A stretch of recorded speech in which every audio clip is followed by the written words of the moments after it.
যাদেরকে আমরা খুব পছন্দ করি অথবা যারা আমাদের খুব কাছের মানুষ অথবা যাদের আমরা ওয়েল উইশার, তাদেরকে আমরা সবসময় কিছু না কিছু পরামর্শ তো দিয়েই থাকি, তাই না?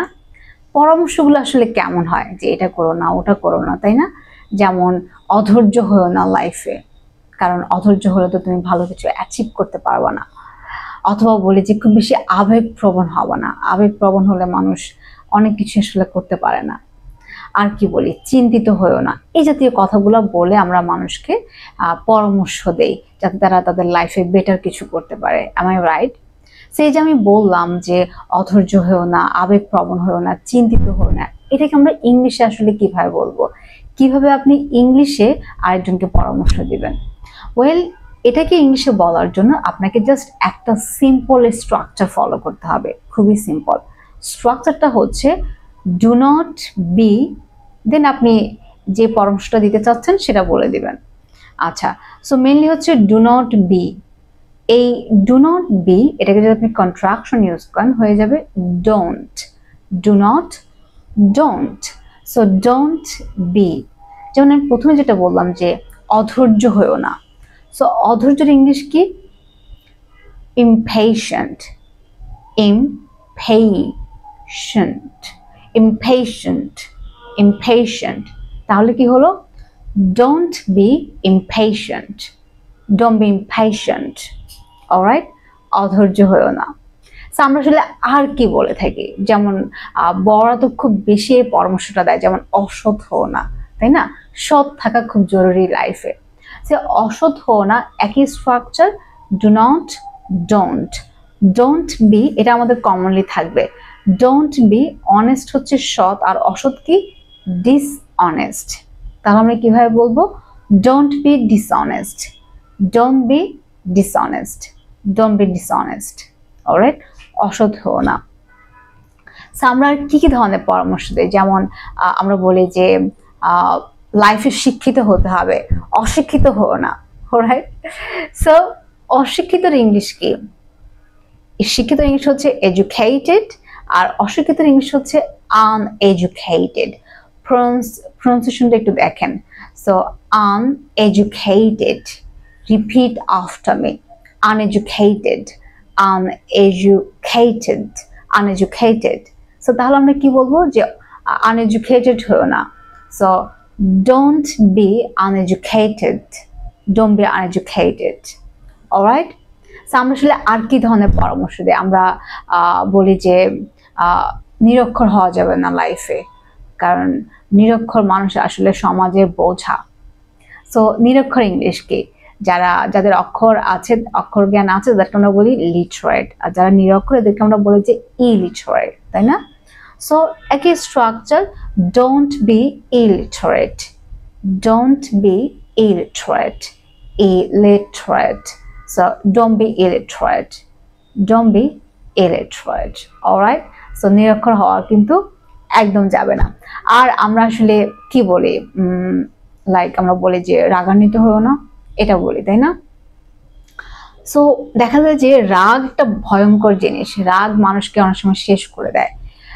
সো মানুষের যে কোনো সিচুয়েশনে নিজেকে খাম রাখা অ্যান্ড কন্ট্রোলড থাকা খুবই জরুরি, তাই না?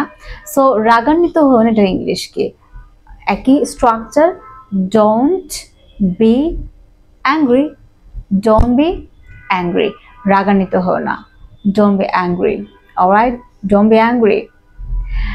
আর একটা কমন প্রবলেম থাকে, যেমন স্টুডেন্টসরা যখন তারা পারফর্ম করতে যায়, ওরা আসলে কি বলে, মানে কি হয় ওদের সাধারণত, আসলে ওরা খুব নার্ভাস হয়ে যায়, তাই না? পারফরমেন্স গুলা করতে, সবার সামনে যে বিভিন্ন কোয়েশ্চেন গুলার আনসার করতে, অথবা প্রথম দিকে তারা প্রেজেন্টেশন গুলা দিতে খুব বেশি নার্ভাস হয়ে যায়। বা দেখা যায় আপনি কোন একটা সিচুয়েশনে গেলেন যেখানে সবার সামনে কথা বলতে যে আপনি নার্ভাস হয়ে যাচ্ছেন, ইন্টারভিউতে নার্ভাস হয়ে যাচ্ছে। সো আমরা বলি না যে নার্ভাস হওয়া যাবে না, কিন্তু নার্ভাস হও না। একইভাবে আপনি বলতে পারেন যে do not be, don't be, don't be nervous, nervous, don't be nervous, nervous হও না, নার্ভাস হওয়া যাবে না। সো আমরা আসলে আর কি কি পরামর্শ দিই আপনি ইন দ্য মিন টাইমে লিখে ফেলেন কমেন্ট বক্সে। সো আমরা আর কি পরামর্শ দিতে পারি? আমরা বলি যে লাইক হতাশ হও না, মানুষ কিন্তু খুব সহজে হতাশ হয়ে যায়।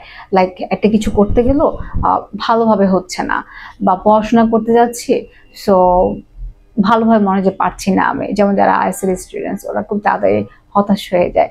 সো হতাশ হও না, এটার ইংলিশটা আসলে কি? হতাশ হও না, এটাকে আমরা বলতে পারি যে don't B disappointed, don't be disappointed, don't be disappointed, alright? আবার মানুষ দেখা যায় নিজের লাইফে সন্তুষ্ট থাকতে পারে না, সহজেই তারা অসন্তুষ্ট হয়ে যায়, আই মিন স্যাটিসফ্যাকশন আসে না, তাই না?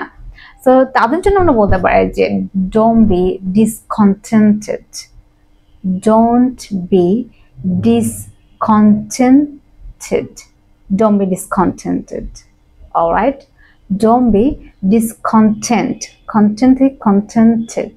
don't be discontented, alright? So আমরা আসলে আর কি পরামর্শ দেই? Please write down in the comment box. আমরা মানুষকে আসলে আর কি বলি? লাইক যেমন মানুষ খুব সহজে চিন্তিত হয়ে যায়, টেনশনে পড়ে যায়, তো তাদেরকে তো আমরা বলতে পারি যে don't be worried, don't be worried, don't be worried, don't be worried, alright? So একদম চিন্তিত হওয়া যাবে না।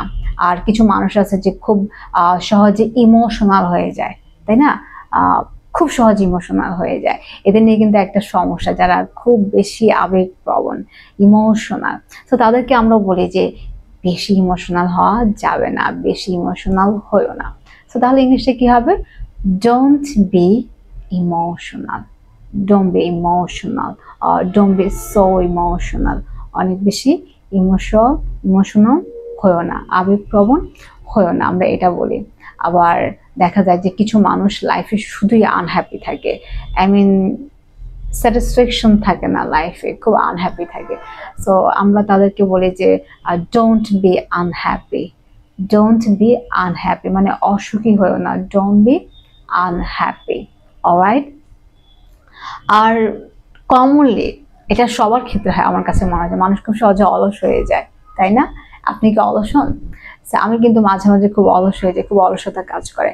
সো যখন কেউ খুব সহজে অলস হয়ে যায়, বা আমাদের আশেপাশে যারা আছে স্পেশালি যারা ছোট, এরা খুব অলস থাকে, এদেরকে আমরা কি বলি? অলস হয়ে না। সো এটা ইংলিশ কি? আপনি কমেন্ট বক্সে লিখে ফেলেন যে এটা ইংলিশ কি হবে।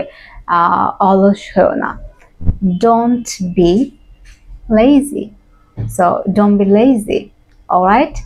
Don't be lazy, don't be lazy, alright? আমি আপনাকে আর একটা বলে শেষ করে দিচ্ছি। যেমন আছে না, আমাদের আশেপাশে কিছু মানুষ খুব সহজে উইক হয়ে যায়, আই মিন যে কোনো কিছুতে। আবার দেখা যায় যে না খাওয়া দাওয়া করলেও সে উইক হয়ে যাচ্ছে, তো তাদেরকে আমরা কি বলি? যে ডোন্ট বি উইক, দুর্বল হয়েও না। সো যদিও এটার অনেক সেন্স আছে, অনেক ক্ষেত্রে দুর্বল হওয়া। সো এখানে আমি ধরে নিচ্ছি, ধরেন কেউ ফিজিক্যালি অনেক বেশি উইক, তাদেরকে আমরা বলবো যে ডোন্ট বি উইক। অনেক বেশি খেতে হবে, এনার্জেটিক হতে হবে, লাইফে কিছু করতে হবে, তাই না? So don't be weak, alright? So আশা করি আপনারা এই একটা স্ট্রাকচার ডোন্ট বি দিয়ে আপনি এই স্ট্রাকচারটাকে ইউজ করে আপনি এই জাতীয় পরামর্শ আপনার আশেপাশে বা কাছের মানুষগুলোকে দিতে পারবেন। Alright, thank you very much. Use it in your daily conversation. আর হ্যাঁ, আপনি যদি ঠিক এইভাবে যদি খুব ন্যাচারাল ইংলিশে কথা বলতে চান, যে কোনো সেন্টেন্স যদি আপনি খুব সহজে বানাতে চান, যেমন কোনো স্ট্রাগল ছাড়াই আপনি যদি যে কোনো সেন্টেন্স মেক করে ইংলিশে কথা বলতে চান, তাহলে আপনি আমাদের নতুন যে স্পোকেনের ব্যাচটি শুরু হচ্ছে বিকেল 5টায়, আপনি ব্যাচটিতে অ্যাডমিশন নিয়ে ফেলতে পারবেন। আর এই ব্যাচটির প্রত্যেকটা ক্লাসে নেবেন কেমব্রিজ সেল্টার সার্টিফাইড টিচার্সরা, বুঝতে পেরেছেন? সো তার মানে এই ব্যাচটি আপনার লাইফ চেঞ্জ করে দিতে পারে। আর কেমব্রিজশায়ারের সম্পর্কে যারা জানে তারা সবসময় একটা কথাই বলে, কেমব্রিজশায়ারের ক্লাসগুলো, টিচার্সরা সবার চেয়ে আলাদা, সবার চেয়ে unique.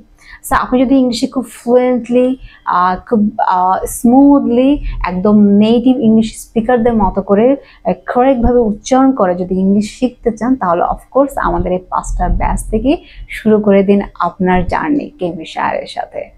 Alright, bye bye, catch in the next class.